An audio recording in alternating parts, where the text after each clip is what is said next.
Gila, ini adalah salah satu kasus yang paling aneh, paling menyeramkan yang pernah ada di Indonesia. Bayangin aja, ada dukun yang ngebunuh 42 perempuan, terus dia minum air liur mereka. Gila nggak tuh? Jadi, kasus ini terjadi di tahun 90-an, Pak. Ada seorang dukun yang bernama Ahmad Suroji dari Sumatera Utara. Jadi, pada suatu malam nih, ketika dia sedang tidur, tiba-tiba dia mendapatkan wangsit, Pak, dari bapaknya. Bapaknya bilang kalau dia bisa mendapatkan ilmu yang super duper sakti. Ilmu yang bisa menyembuhkan segala jenis penyakit, Pak. Tapi ada syaratnya nih. Nah, syaratnya ini yang agak lain ya, Pak. Jadi dia harus menumbalkan 72 nyawa perempuan, Pak. Dan dia harus minum air liur dari para korbannya ini setelah dibunuh. Nah, disinilah dimulainya kegilaan si dukun AS ini, Pak. Jadi, dukun AS ini ngebawa korbannya ke tempat yang sepi di tengah malam. Terus, korban dikubur setengah badan hingga kepalanya doang yang nongol, Pak. Kata si dukun AS ini kepada korban, ini merupakan bagian dari ritualnya. Korbannya ini nurut aja nih sama si dukun AS karena dibilang begitu. Setelah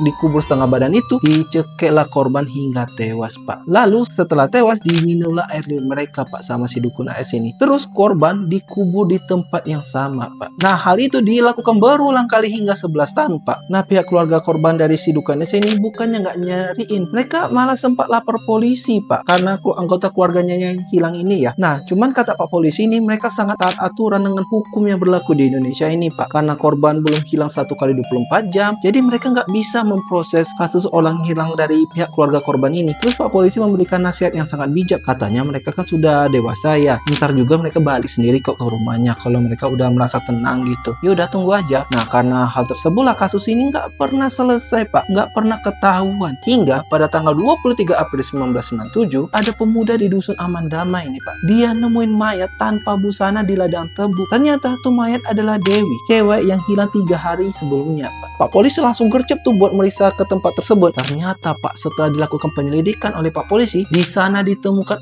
42 jasad perempuan lainnya, Pak. Dan sebagiannya udah jadi tengkorak. Tanpa butuh waktu lama, Pak polisi netapin dukun AS ini sebagai tersangka, Pak. Karena lokasi penemuan mayat tersebut adalah milik tersangka. Dan di rumah dukun AS ini banyak ditemukan barang-barang milik korban, termasuk barang-barang miliknya si Dewi ini. Akhirnya, si dukun AS ini ditangkap, disidang, dan divonis hukuman mati, Pak. Tepatnya pada 10 Juli 2008, dia resmi dieksekusi dengan cara ditembak, Pak. Ada yang tahu nggak lokasi persekusi dukun AS ini? Coba komen di bawah.